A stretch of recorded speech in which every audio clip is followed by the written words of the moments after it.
Olá, começa agora mais um Papo de Mãe e desta vez nós vamos falar sobre arte contemporânea para crianças na pandemia. História da arte e as obras dos artistas brasileiros. Como despertar o interesse dos pequenos? Hoje nós vamos conversar com uma especialista no assunto, a educadora do Museu de Arte Contemporânea da Universidade de São Paulo, Renata Santana, que também é escritora premiada, autora de livros de arte para crianças e para professores. E Renata, eu imagino, né, todo mundo teve que se reinventar, infelizmente, nesse isolamento social. Então, eu queria começar esse nosso bate-papo perguntando, você, né, que é formada em artes plásticas e mestre em artes pela ECA e doutoranda em estética e história da arte também pela USP, acabou se especializando aí em ensinar arte para as crianças. Como tem sido o seu trabalho específico, né, como educadora no MAC, agora com as visitações fechadas, né? Como é que vocês estão fazendo agora com o isolamento social e como era antes? Bom, Roberta, antes do museu ter que fechar suas portas por causa da pandemia, nós desenvolvemos vários trabalhos para receber o público de diferentes faixas etárias. Uhum.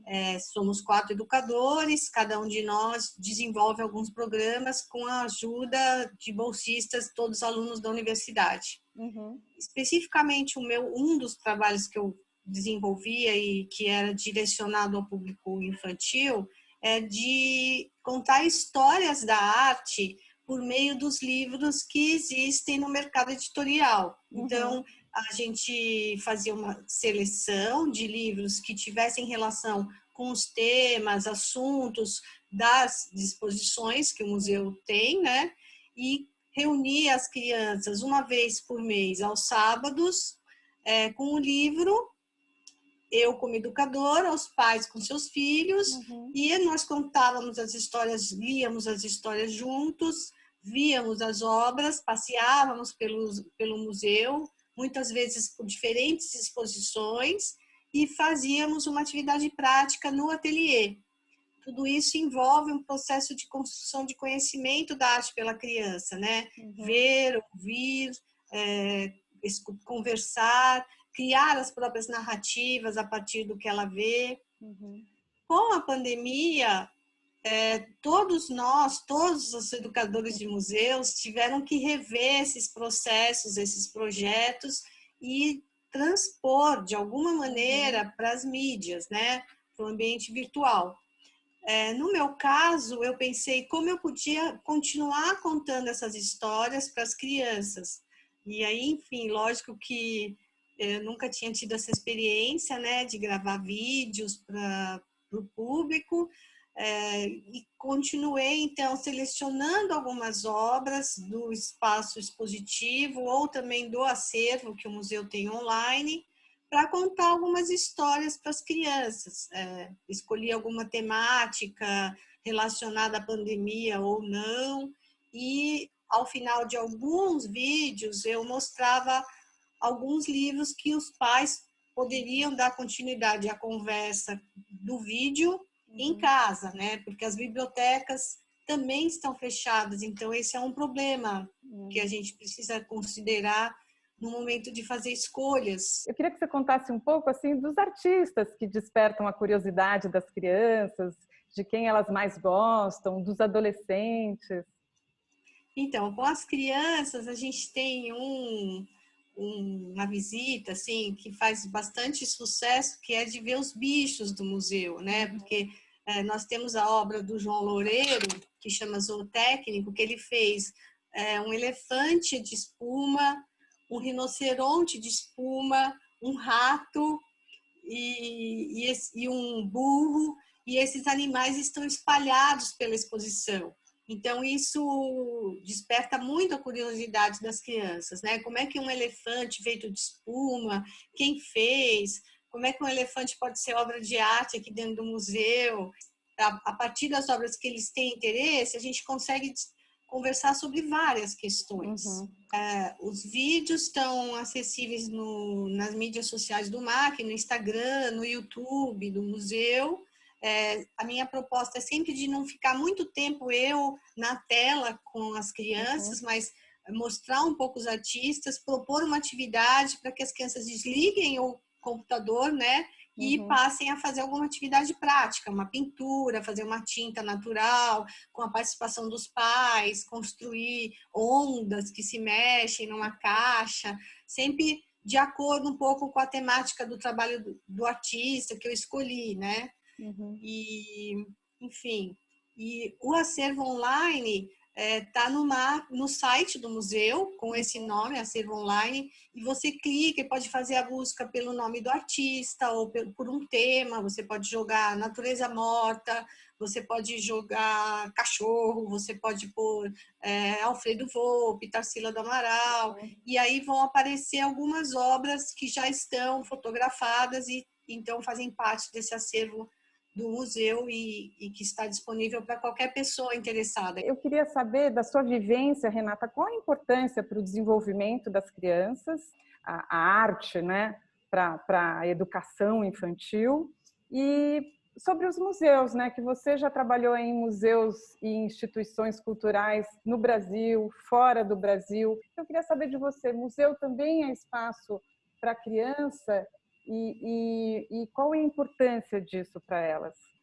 Olha, eu acho que sim, né? Eu acredito fortemente, toda a minha trajetória profissional dentro desse espectro de que sim, é importantíssimo que a criança vá ao museu, porque, assim, tirando uma frase do Paulo Freire, ela tem a possibilidade de ter uma leitura do mundo, né? Você encontra artistas de vários lugares, com diferentes propostas de produção, você questiona alguns aspectos da sociedade. Por exemplo, você havia me perguntado também sobre os adolescentes, né? A gente tem uma obra da Beth Moisés, que é uma bandeira do Brasil, feita com cápsulas de bala. E essa bandeira tem o número de mulheres assassinadas em 2004.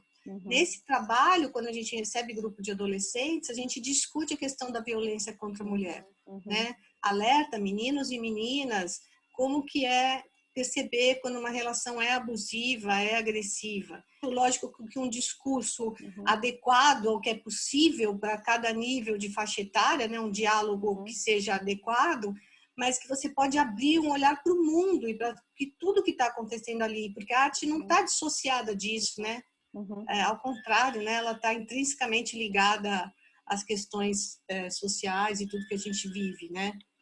Outro aspecto muito importante do seu trabalho, né, é a questão da inclusão. Queria que você contasse um pouco como que é esse trabalho seu de inclusão por meio da arte. Olha, no MAC a gente tem uma preocupação bastante grande em como receber os diferentes públicos, não só no MAC, mas outros museus da USP, e acredito que outros museus do Brasil estão todos muito mobilizados para que a gente possa receber pessoas com deficiência, né? Pessoas surdas, pessoas cegas ou com baixa visão, cadeirantes, enfim, você tem uma infinidade de público que muitas vezes não acessa o museu por causa dessas barreiras, não só físicas, né, Roberta, mas também intelectuais, sociais, enfim, são muitas as barreiras. No caso do programa Histórias da Arte, eu comecei sem libras e legendas. Porque, como eu falei para você, pegou todo mundo muito de susto, no susto, né? Um dia o museu estava aberto, no dia seguinte estava fechado. E no início, quando eu comecei a ver o vídeo e ver que tinham likes, que as pessoas estavam tendo interesse, eu falei, falta aqui eu atender muita criança que não escuta, né? Então, como fazer isso? No caso das mídias sociais, sinceramente, facilitou, porque você contrata uma empresa que faz o serviço de libras e legendagem no vídeo, então facilitou. E a Renata também é autora de livros premiados, livros para as crianças e livros para professores também. Eu queria que você desse aí dicas, então, para mães e para pais, dessa literatura aí para as crianças começarem a entender, a aprender, a saber sobre arte contemporânea? Bom, todo esse processo, né, o meu trabalho está muito entrelaçado, né, a literatura com as artes visuais, da experiência com o público infantil é que surgiu essa ideia, essa possibilidade de escrever os livros. Então, eu comecei, o primeiro livro foi sobre a Bienal para crianças, que eu fiz com 2 amigos, o Edgar Bittencourt e a Maria do Carmo, que é artista, ele é arquiteto. E daí para frente foram surgindo outras temáticas, muito da escuta, né, das crianças e também dos professores, e de percepção do que traz interesse para você trabalhar em sala de aula, que consegue construir uma relação, uma partilha, um compartilhamento de trabalho entre os educadores de museu, entre os professores, as relações também com as famílias, que a gente tem um programa com famílias desenvolvido por outra colega, Andréa Amaral, enfim, a Maria Ângela faz visitas com jogos para as crianças no museu, mas a literatura ela não era muito presente no MAC ainda, né? Então, com esse programa eu pude envolver a possibilidade de você fazer a visita no museu por meio de uma história que foi pensada para eles, né? Uma temática, por exemplo, de a comida nas obras de arte. Então, para comer com os olhos, né? O livro aqui fica refletido, mas enfim, que é uma temática que, bom, todo mundo gosta de comer, né? Um sorvete, um hambúrguer. Então, na seleção das obras, eu já tento fazer uma seleção que pegue a criança pelo estômago mesmo. E faz né? parte do universo dela, né? Então, Sim, faz parte do universo de todo mundo. Né? Sentar à mesa com os filhos, conversar, comer. E eu fui tentando encontrar os temas de interesse do público infantil. Então, tem um livro, por exemplo, sobre o grafite para crianças, que chama Já Era Jacaré, que eu mostro o trabalho do Alex Valauri, que é um grafiteiro pioneiro no Brasil, que já faleceu, mas que deixou um trabalho incrível e formou outros grafiteiros de alguma maneira, né? Enfim, observei que não existia no mercado livro de arte para o público menor, criança de 4, 5 anos, que ainda não dominasse a leitura. Então, eu publiquei um chamado Horácio Arapati, que é um livro que é uma caixinha, e dentro são 4 artistas de arte contemporânea, e tem uma brincadeira com as dobras. É bem lúdico, né, para as crianças. Você tem um folder grande que desdobra, e a criança acaba encontrando a obra. Então, você vai abrindo, esse é da Mônica Nado, e no final você tem uma grande imagem. Ela pode interagir com a obra, né? Que gostoso. Exatamente. Né? Então, dependendo da obra, dá certo o texto, dependendo da dobra, não dá. Então, tem essa brincadeira de dobrar certo, né? O folder, e ir descobrindo por partes a obra. E agora, por causa da pandemia, eu e uma amiga educadora, inclusive, a Diana, nós vamos lançar um sobre a casa, porque como nós estamos todos dentro de casa, como é que os artistas representam a casa? Dentro, fora, com instalações, apropriações, então um cobertor que vira uma pintura, um sofá que não se senta mais porque não é mais tridimensional, e fizemos toda uma seleção de obras que traz essa questão da casa representada pelos artistas.